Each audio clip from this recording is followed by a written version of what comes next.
katikati.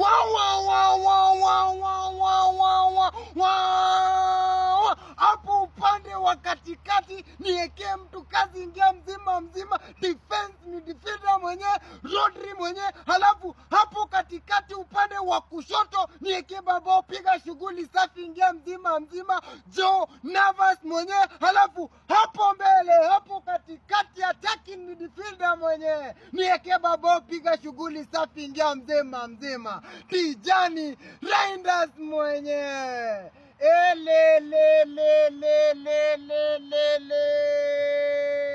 Manchester City vikombe ndo tunazitaka bana. Hiyo trembo tushatamani kubeba trembo watu wa Manchester City bana. Sai kama mbaya Joe Navas mtu kazi maliza shughuli bana. Hiyo midfielder of the year ishapatikana Manchester City bana. Matimu zianze kujurumisha mapema bana. Tusai timu imekuwa moto ya kotea mbali bana. Alafu hapo kwa striker niwekee maliza shughuli ingia mzima mzima mtu kazi mwenyewe Erling Haaland mwenyewe.